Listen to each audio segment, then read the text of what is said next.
She found the puppy tied to a tree in the middle of the swamp, starving, trembling, and with a torn note that simply read, "I tried my best. Please give him what I couldn't."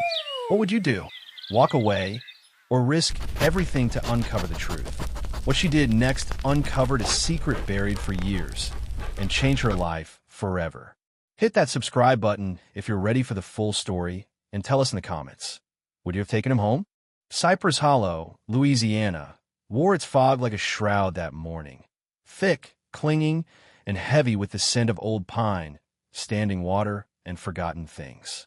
It was early March, and though the calendar said spring, the air whispered otherwise. The skies hung low, swollen with gray, and a faint drizzle made the wood of the front porch slick underfoot. Rebecca Monroe, Becca to those who used to know her, stepped down the creaking steps of the cabin she now called home, her sketch pad under one arm, the collar of her canvas jacket pulled high against the damp. She was 38, with sharp cheekbones that once softened in laughter, but now held the kind of stillness that comes from grief. Her chestnut hair was pulled into a careless bun, revealing tired eyes the color of wet slate. Tall and lean, Becca had the build of a woman who once jogged and gardened, but now simply walked to escape the noise inside her mind. It had been 7 months since her divorce, and just over a year since her mother passed away in that very cabin. The last breath wheezing into the wallpaper as Becca held her hand and whispered a goodbye she hadn't known how to mean. She hadn't planned to stay in Cypress Hollow, let alone retreat into the crumbling woodshed of her grandmother's property. But time had unraveled her like twine left in the rain.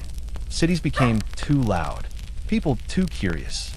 So she had come here to paint again, to breathe again, or at least try. This morning, like most, she wandered along the marsh trail that bordered the southern edge of her land. The earth squelched beneath her worn boots, and the reeds danced slowly in the breeze. The marsh was deceptive, beautiful in the way forgotten places often were, but cruel beneath the surface. Becca kept to the game trail, sketchpad still pressed to her hip, eyes scanning for anything that might ignite the dormant fire of her creativity. It had been weeks since she'd drawn something worth keeping. But today, there was a stillness, different from the usual quiet, a hush that carried weight. Then she saw it. At first, it looked like nothing more than a bundle of rotted moss, maybe a discarded backpack left by hunters. But as she drew closer, her breath hitched. The shape was small, alive, trembling.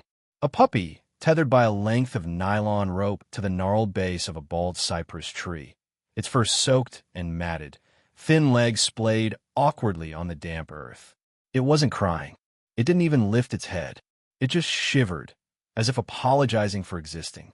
Becca dropped to her knees, her jeans soaking through instantly, and reached toward the small figure. The fur, what was left of it, was a tawny, reddish color, though caked with mud and tangled with brambles. The pup's ribs pressed sharply against its sides, each breath shallow and faint. Around its neck, tied with a strip of damp shoelace, was a crumpled, half-dissolved piece of paper. She hesitated before removing it, the ink already bleeding into the pulp. If someone kind finds him, please just give him a chance. I tried. I really did.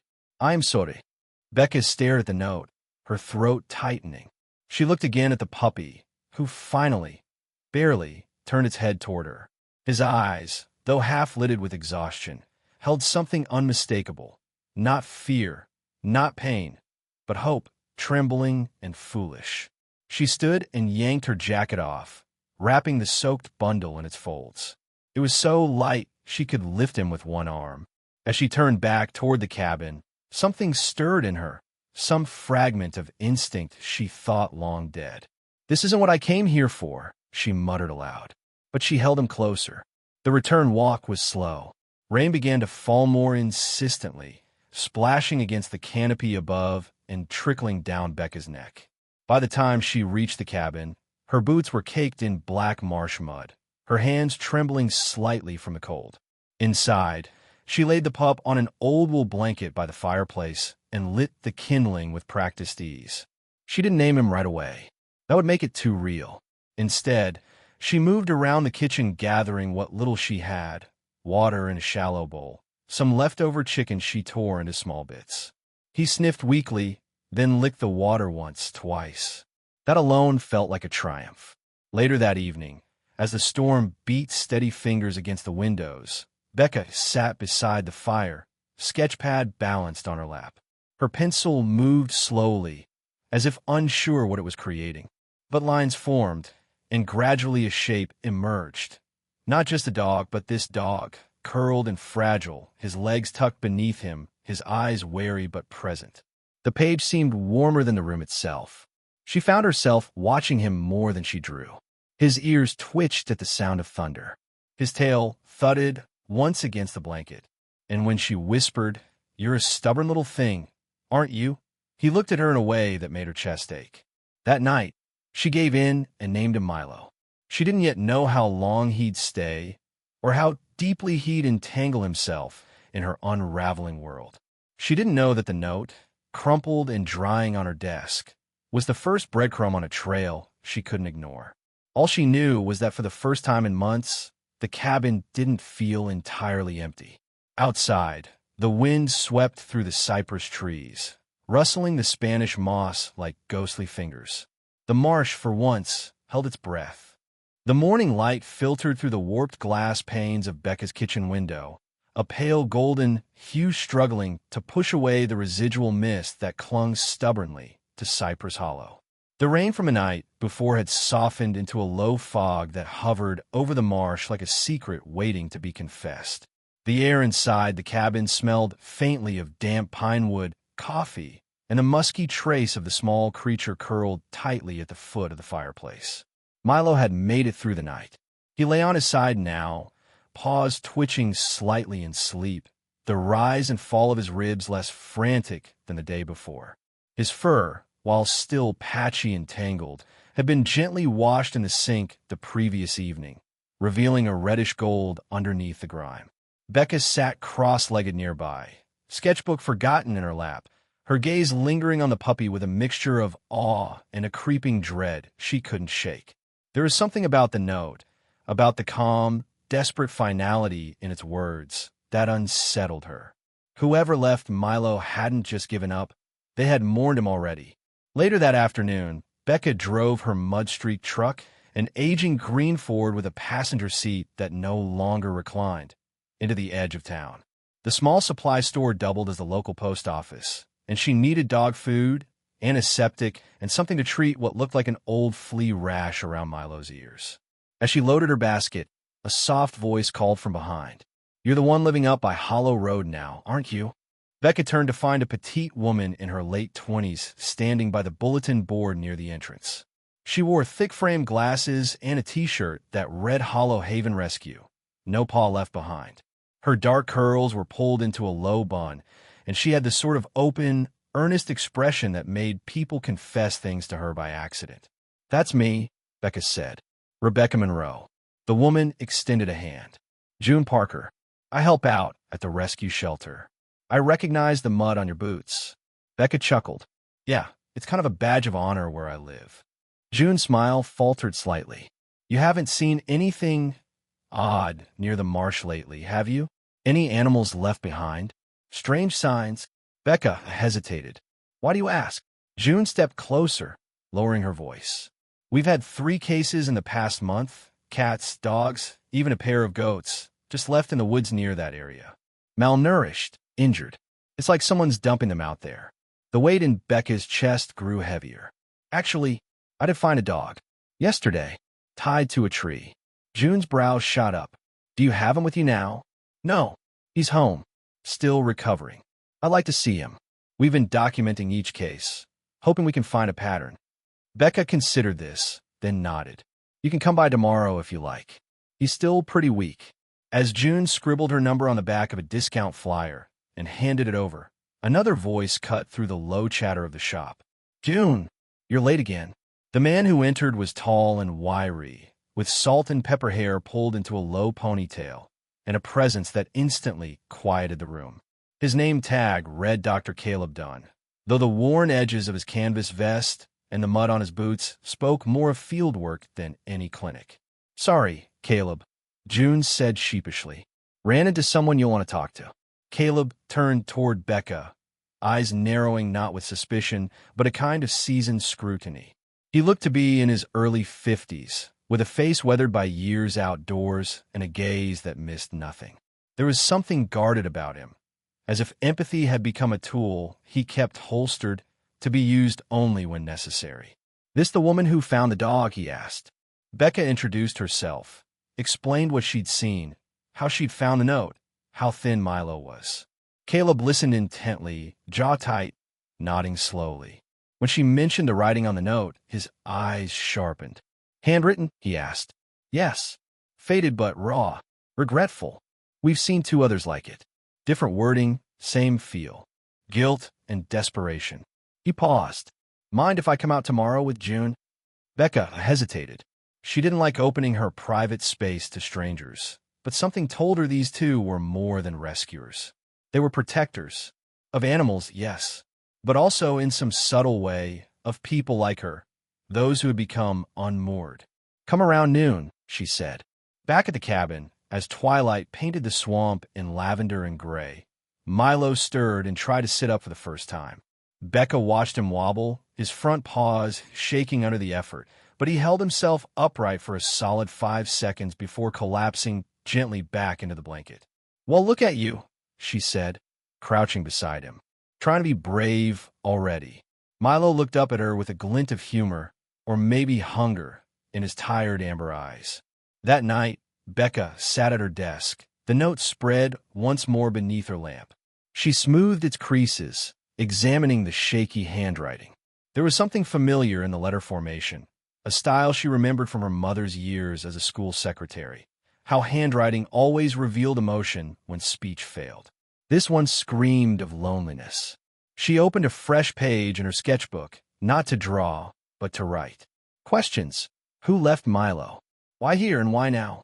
Are they watching to see what happens? At the bottom of the page, she added, "Trust Caleb?" In a marsh, things didn't just happen. They echoed. They repeated. Becca felt it in her bones. That Milo was no accident. The following morning would bring answers, but also more uncertainty. For now, she leaned back in her chair, Milo snoring quietly on the rug, and allowed the smallest hint of hope to slip beneath the doorframe like the morning mist. The rain returned with a fury that night, lashing against the roof of Becca's cabin in steady sheets that turned the dirt road outside into a ribbon of thick, rust-colored mud. Cypress Hollow had always been a place of extremes, either dust or flood, silence or storm. The wind whipped through the trees surrounding the marshland, howling through the moss-draped limbs like a warning whispered from an older time. Becca sat near the fireplace, the flames crackling low, her sketchbook open but untouched in her lap. Milo, curled tightly beside her feet, raised his head suddenly, ears twitching toward the back door. She barely had time to ask what he heard when the sound came, a single, low howl from deep within a marsh. Not a coyote, not quite a dog either. It was long, mournful, and trembled with something more than instinct.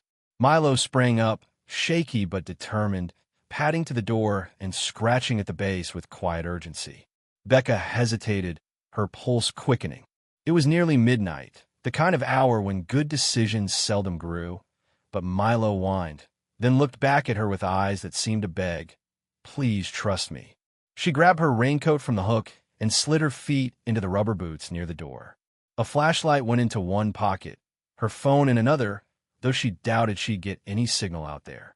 Milo was already at the edge of the yard by the time she stepped into the rain, his tail stiff and alert, his nose close to the ground as he moved with surprising purpose for a dog that had nearly died days earlier. They followed a narrow trail she hadn't taken since moving in, one that twisted behind a row of pine stumps and disappeared into the belly of the marsh. The rain fell harder, and her breath fogged in the cold air as they ducked under low-hanging branches.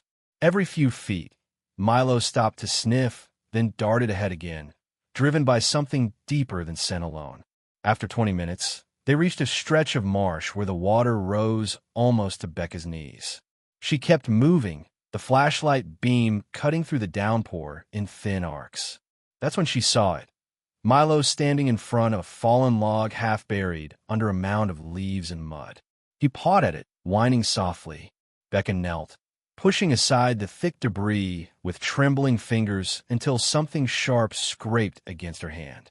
It was a box, an old wooden box, no larger than a lunch tin, sealed with a rusted latch. She opened it with effort, the lid groaning like it hadn't been touched in years. Inside were several folded scraps of paper, some warped from moisture, others surprisingly intact. She pulled them out, sheltering them beneath her coat as she stood. The flashlight illuminated the top one. A note, written in the same desperate handwriting as the one she had found on Milo. I didn't want to leave them, but I couldn't protect them anymore. The woods were safer than what was coming. Becca's throat tightened. There were more notes, 5 in total, each one mentioning an animal, a loss, and a deep sense of fear. Names were scrawled on the bottom: Juno, Peanut, Teddy, Shadow, and Milo. She stood in stunned silence, the rain soaking her hair and dripping into her collar. These weren't random abandonments.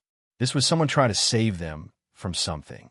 Back at the cabin, she dried Milo with a towel and laid the notes out carefully on the dining table to dry. At first light, she called June. "You need to come," she said, "and bring Caleb." An hour later, the truck rolled up the gravel path, windshield wipers flapping like frantic wings. June jumped out first, her curly hair flattened under a knit beanie, her boots already soaked through. Caleb followed, his expression grim but attentive, carrying a dry satchel slung over his shoulder. Becca ushered them inside, offered hot coffee, and laid the notes out in front of them. Caleb read in silence, his brows furrowing with each line. June lingered on the name Peanut, her face paling slightly. "I remember Peanut," she said quietly. "He came to us 3 months ago, missing part of his left ear, scared of loud voices." "These are all connected," Caleb said at last. "Someone's leaving them here for a reason." Becca nodded. "And not just anywhere. They're being left close to my land." As if, she stopped, unsure how to finish the thought. "As if you were meant to find them," June said gently. There was a pause. Then Caleb asked, "May I see where you found the box?" Becca agreed, and they headed back in the marsh together, this time with June helping Milo along gently with a leash made from a rope belt. The pup walked sturdily now, still thin but steadier with every step. June had taken a visible liking to him, talking softly, brushing his ears as they moved, smiling every time he nudged her leg. During the walk, Becca asked June about her background. The girl hesitated, then shrugged. "I grew up bouncing between foster homes. Came here when I was 13. Miss Harriet at Hollow Haven took me in. She's the founder. I guess animals were the first ones that didn't give up on me. I try to return the favor now." There was no bitterness in her voice, just resilience, and a tenderness that reminded Becca of her own mother's softness in the final weeks. At the sight, Caleb knelt and examined the disturbed ground around the log. This wasn't random. Someone placed it deliberately, protected it with layers. They didn't want it lost, just found later. They took photos, collected the remaining fragments, and began the trek back as the sky began to clear. Sunlight speared through the clouds in shy angles, lighting up the mist still curling across the water like smoke from invisible fire. That afternoon, Becca sat alone on her porch after Caleb and June left, the fire crackling inside, Milo snoring beside the rocking chair. She reread the notes one more time. The handwriting was the same in each. But it wasn't just fear that she saw now. It was grief. Whoever had written these had loved those animals, and they had let them go not out of cruelty, but out of desperation. For the first time, Becca realized she wanted to know why. She wanted to find the person who wrote those words. And more than that, she wanted to help them. The marsh had quieted since the storm, though the air still clung to the skin like wet cloth. A pale sun pushed through lingering mist, revealing a world washed clean but uncertain. Like it too was waiting for something to be uncovered. Becca sat in the sunroom, the old wooden box open beside her on the table. Milo lay at her feet, his body pressed close to the leg of her chair, breathing slow and content. He had started to follow her from room to room, no longer as a patient needing care, but as something quieter, stronger, a shadow she no longer wished to shake. Caleb arrived mid-morning, boots wet from the marsh grass, his coat dusted with pollen and dog hair. He carried his leather field bag as usual, slung low on one side, and his ever-watchful gaze softened a touch when he saw Milo resting peacefully by Becca's chair. "I've been thinking about him since yesterday," Caleb said, kneeling to examine Milo. "You mentioned something about a scar near his flank?" Becca nodded. "Near the base of his spine. You can feel it under the fur." Caleb gently ran his fingers down the dog's back, his expression tightening as he reached the spot. "That's not a random injury. That's scar tissue from a tether. Rope, maybe a metal collar. And it wasn't short-term. This was prolonged." Becca felt the ache rise in her chest again, the familiar sting of injustice. "So he was tied up? For days? Weeks? Longer," Caleb murmured. "Months, maybe more. And, judging by the muscle atrophy, he wasn't just abandoned. He was caged." Becca looked down at Milo. The idea of anyone doing that to him, this quiet, sweet soul, made her stomach turn, but also deepened something in her. The desire to protect him was no longer just compassion. It was personal. Caleb pulled a small scanner from his bag and passed it along Milo's shoulders. A soft beep interrupted the quiet. "He's chipped," Caleb said, surprise flickering across his weathered features. "That's rare in cases like these." He checked his phone and pulled up a database. After a moment, he read aloud. "Microchip ID registered to a woman named Emily Rhodes. Address: 224 Buckthorn Trail." He paused. "That's less than 2 miles from here. But this chip hasn't been updated in over 3 years." Becca's pulse quickened. She rose, crossed to the shelf where the box still sat open, and turned it slowly. On the underside, carved in faint, nearly eroded letters, E. Rhodes. She looked at Caleb. "That's not a coincidence." "No," he agreed. "That's a breadcrumb." Becca had never heard of Emily Rhodes before. She wasn't from Cypress Hollow originally and hadn't lived there long enough to know every lost face. But something about the name struck her as familiar, not in memory, but in tone. Emily Rhodes. It sounded like someone you might meet at a library, or someone who sent holiday cards with perfect cursive and flower stamps. Someone soft, gentle. Caleb made a few calls that afternoon, while Becca searched old newspaper archives from the small cedar cabinet in the cabin's side room. One drawer was filled with laminated articles from the Cypress Gazette, most yellowed and brittle with age. Tucked between a story about rising swamp water and a missing kayak was a photo that stopped her breath. It showed a woman with shoulder-length blonde hair, laughing beside a small brown dog that looked unmistakably like Milo, just younger, fuller, with a mischievous sparkle in his eyes. The headline read, "Local animal rescuer Emily Rhodes vanishes without a trace." The article was dated 3 years ago, almost to the day. It claimed Emily had been a beloved presence in the community, running a small, private shelter for lost and injured animals out of her home. Her disappearance had left neighbors baffled. Her house was found empty, no signs of struggle, only a few scattered food bowls and a single open window. Becca stared at the image. Milo was hers, she whispered. As evening fell, June arrived unannounced, her canvas jacket soaked at the cuffs, a packet of files under one arm. "I went to the old records room at Hollow Haven," she said breathlessly. "We've been keeping track of animal surrenders and sightings for years, and look." She pulled out a list of animals Emily had submitted for spaying and chip registration. June's finger traced the names. Teddy, Shadow, Peanut, and Milo. "They're all the ones from the notes," Becca said, her voice trembling. Caleb leaned forward. "This isn't random. Emily was trying to protect them. Someone or something forced her to scatter them. She didn't just disappear. She made sure the animals had a chance before she vanished." Becca nodded slowly, "And she left them near the one place someone might find them." June tilted her head. "You?" Becca hesitated. "Or maybe this cabin. This land. My grandmother lived here for decades. Maybe they knew each other. Maybe Emily thought." Her voice trailed off as a knock sounded on the door. All three turned sharply. A woman stood on the porch, her figure obscured by the screen door and the fading dusk. She was tall, with silver blonde hair tied in a low braid and the kind of posture that suggested both weariness and authority. Her clothing was simple, a dark blue raincoat, worn boots, and gloves tucked in her waistband. Becca opened the door slowly. "Can I help you?" The woman's voice was clear but raspy, like someone who hadn't spoken much in days. "I'm Sarah Bun. I live on the far side of the marsh. I heard you've been asking about Emily Rhodes." Becca nodded. "Yes. Do you know her?" "I did," Sarah replied. "And if you're serious about finding the truth, you need to come with me. Now, before the sun goes down." Milo stood and walked to Becca's side, as if sensing the turn of the story. Becca looked at Caleb and June, then back at Sarah. She grabbed her coat. The wind had shifted by late afternoon, bringing with it the unmistakable tension of an incoming storm.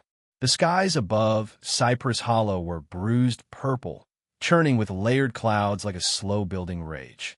Becca had never liked the silence before thunder. It was too expectant, too unnatural. Something always followed. She returned from town just after 4, arms full of canned food, Milo's vitamins, and a new waterproof collar. Caleb had sent her a link to a reinforced harness, one designed for nervous dogs prone to fleeing. Milo didn't seem like the type, but she wanted to be ready. He'd been more alert lately, following her not just from room to room, but with a guarded attentiveness that suggested he was watching her, too, as if afraid she might disappear. As she stepped onto the porch, she saw it. A note, pinned beneath a rock on the front door. The handwriting was blocky, in all capital letters, the ink pressed too deep, as if whoever wrote it had carved anger into every line. "Stop digging. The dog isn't yours." No signature, no context, just threat. She stood frozen for a moment, the wind whipping her coat, her mind racing. Milo was inside, safe, but her hand flew to the doorknob anyway, yanking it open. "Milo," she called. No answer, only the soft creak of the floorboards and the fire's embers crackling faintly in the hearth.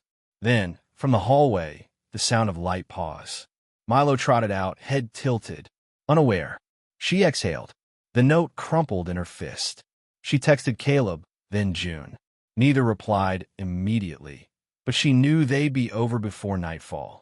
Rain began at sundown, a soft tapping first, then a steady drumming that battered the rooftop like impatient fingers.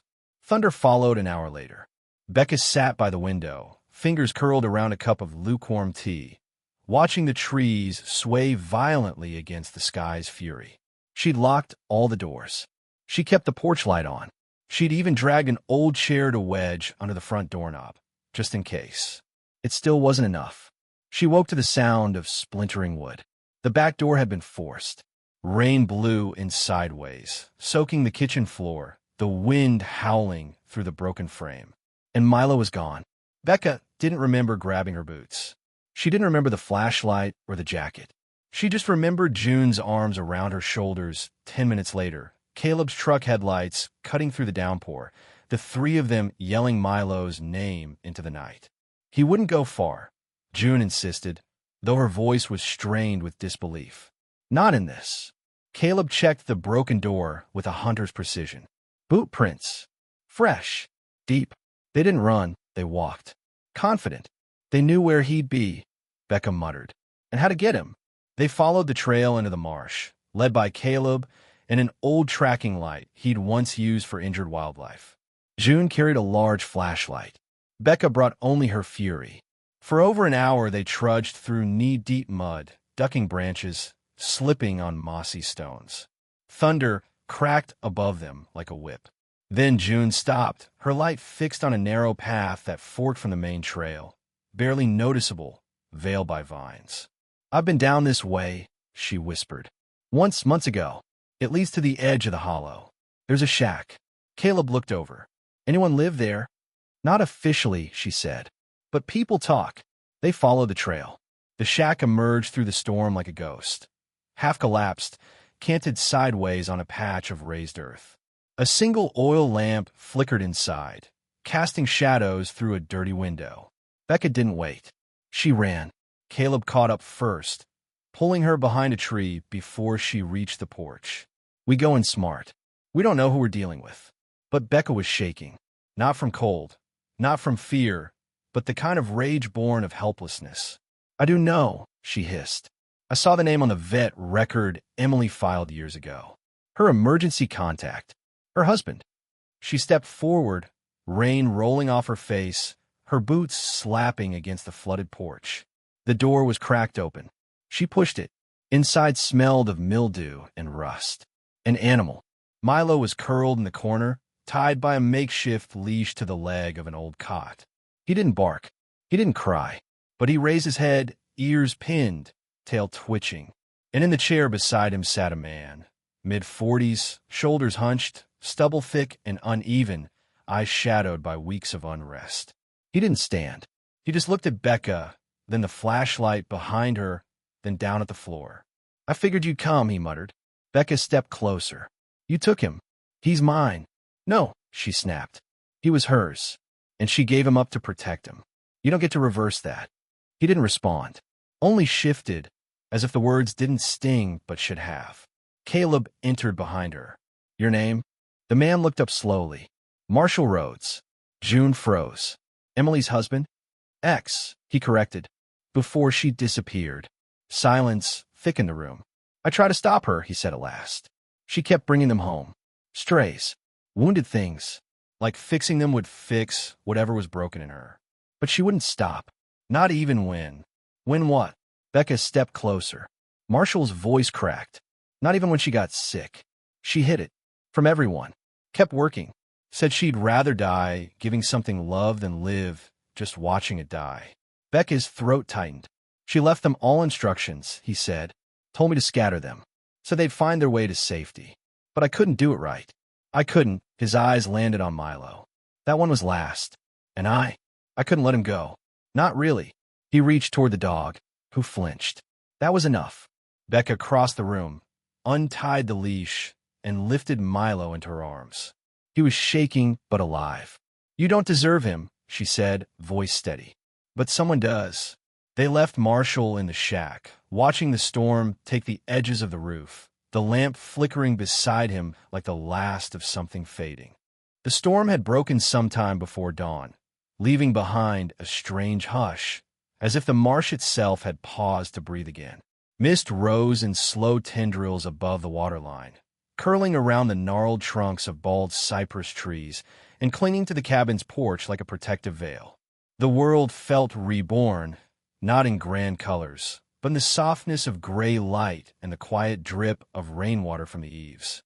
Inside the cabin, Becca sat cross-legged on the floor beside the fireplace, a blanket around her shoulders and Milo curled tight against her side. His breathing was steady now, peaceful.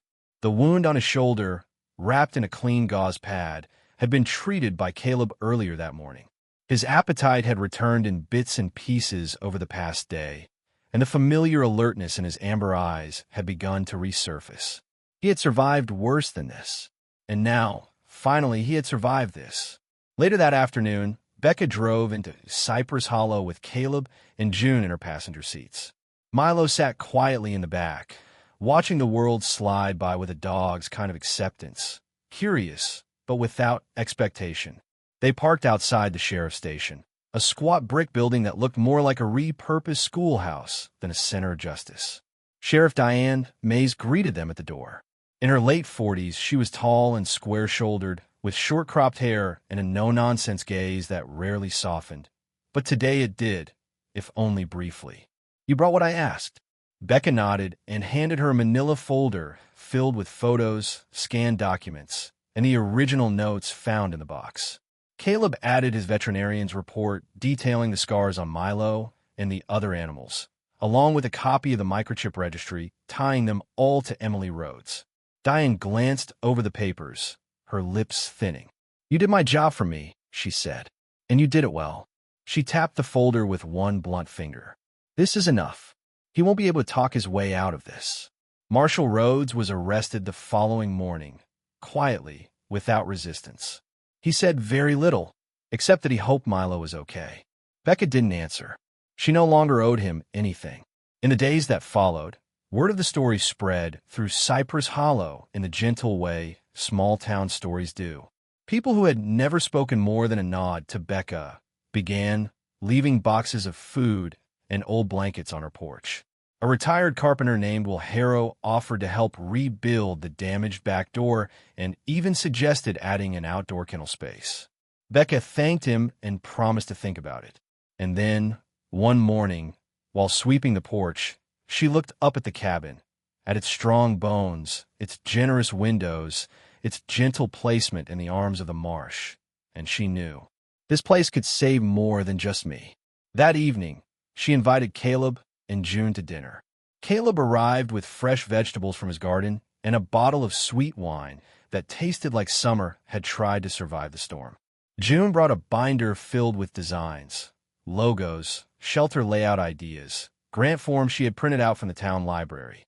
Becca served them warm cornbread and lentil stew, and after the meal, they sat on the porch, watching the mist curl upward again from the still waters. "I want to turn this cabin into something real," Becca said. "Not just a home, a refuge." Caleb leaned back in his chair, his weathered hands folded over his stomach. "You sure?" "I've never been more sure," she said. Emily tried. She left the pieces. "It's time someone picked them up." June's eyes lit up. "We could call it the Hollow Light Refuge. Like a beacon in the dark." Becca smiled. "I love that." And so it began, not in some dramatic transformation, but in the slow, loving work of renewal. They cleaned out the old storage room for a medical area. Will Harrow returned with tools and blueprints. June painted signs by hand. Caleb used his old vet contacts to get supplies. Becca reached out to local rescues to let them know a new haven was forming out by the water. Milo watched it all with quiet approval. He had become something of a sentinel, calm, watchful, always near. Children who visited to see the animals were instantly drawn to him, as if sensing the story behind his amber eyes. Becca often caught herself watching him from across the room, and every time she felt something warm and still open deeper in her chest. 2 months after the shelter opened, Becca received a package in the mail. No return address. Inside was a single photo, yellowed and curling at the edges. It showed Emily Rhodes sitting on the cabin porch, long before Becca had returned, Milo as a puppy in her lap. Behind them, in faded chalk on the wall, were the words "Some things are worth saving." The accompanying note was short. "She loved this place. Thank you for giving it a second life."